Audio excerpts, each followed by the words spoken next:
Ladies and gentlemen, Assalamu alaikum. First of all, I would like to invite Mr. Farooq Junaidi to please come on stage and recite few verses from the Holy Quran.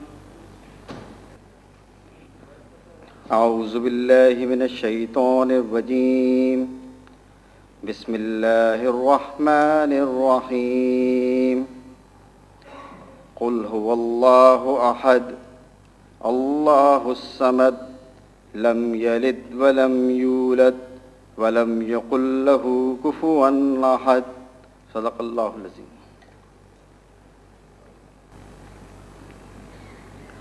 Jazakallah Junaidi Sahab.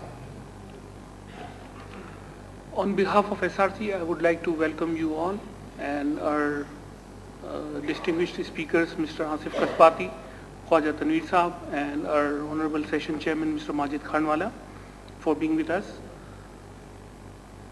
As you are aware, our today's program is on value-added tax, and our speaker would be Asif Kasbati and Khwaja Tanveer Sahab. I've heard somebody saying that VAT stands for very annoying tax. I hope and only pray that it should not be the case.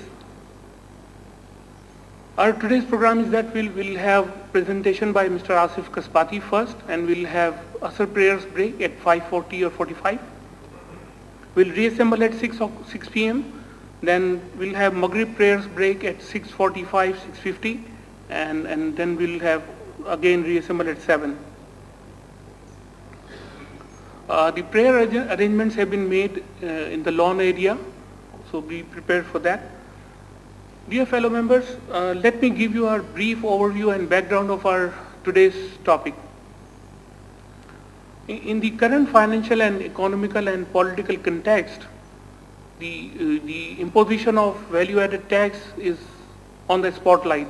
You have been reading in the newspapers about the imposition of tax, or whether it will be called off by the government of Pakistan, but let's see what will happen in the days to come.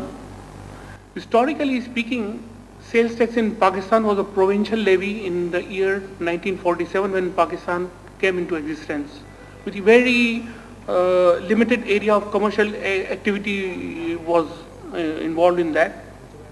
Then it was converted to a federal tax in the year 1951, and its scope was expanded to cover the imports and sale by the goods by the manufacturers and wholesalers.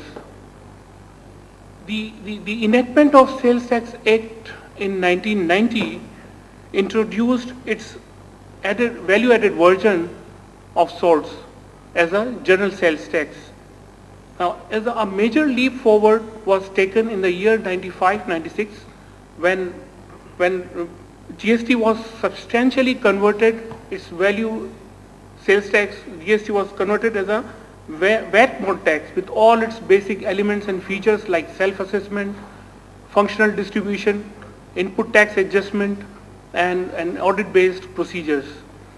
Later on, its scope was extended to cover the imports, and the wholesalers, retailers, and certain services were also included in the ambit of sales tax. Therefore, VAT in Pakistan is not altogether a new phenomena. It was in practice. Now, the emergence of consumption-based value-added tax and its unprecedented success in the developed countries motivated the underdeveloped countries or developing countries to adopt value addition tax because it is more efficient and acceptable to the general public in the Western world. Now, however, with the exceptions of a few, most of the countries experienced multiple difficulties in its adoption and implementation. Now, Government of Pakistan is reportedly considering to implement value-added tax in place of general sales tax and federal excise duty effective 1st July 2010. Various new concepts and definitions have been introduced in the proposed VAT legislation. Moreover, the scope of services that will be subjected to VAT has been expanded as well. Further, the VAT law seeks to reduce the exemptions available in the existing law and zero-rated provisions.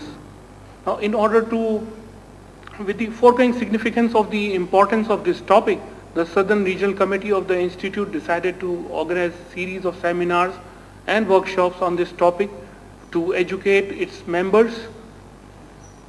And today is the first program of this series.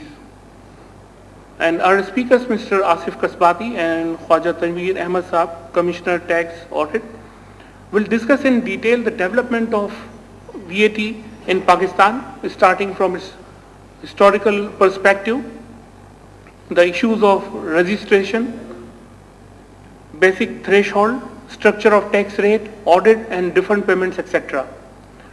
Our distinguished speaker, Mr. Asif Kasbati, is a fellow member of the Institute and ICMAP. Presently he is Director Tax in A.F. Ferguson and Company, a member firm of PricewaterhouseCoopers Network. He has been representing his clients at various government forums and including the tribunals and commissioner appeals and Federal Board of Revenue. He's a regular speaker on seminar on finance bill and taxation related matters and issues at various forums, including IT Bar Association and ICMAP and Mehman Professional Forum. Our second speaker, Mr. Khwaja Tanveer Ahmad Saab, is the co-author of new value-added tax law. He has held various positions in the Federal Board of Revenue, including Collector Customs, Collector Sale Tax and Federal Excise, and Commissioner Inland Revenue, and he is also member Tax Policy and Reform. Khwaja Saab is a highly educated professional, having MBA degree from the University of Oxford and also MSc Fiscal Studies from University of Bath, United Kingdom.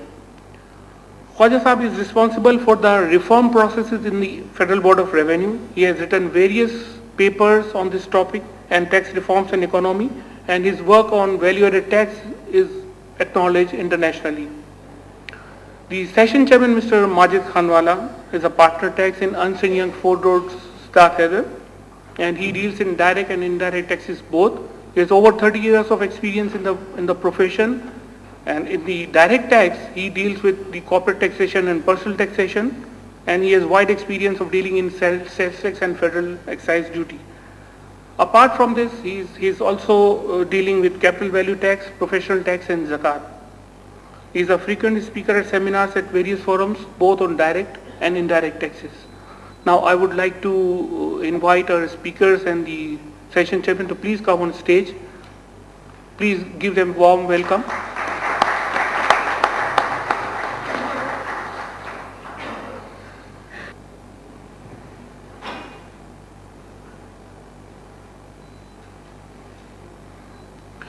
With these words now, I would like to invite Mr. Asif Kasbati to please come on the rostrum and enlighten our members about the salient features of proposed VAT bill. Please give him a warm welcome. And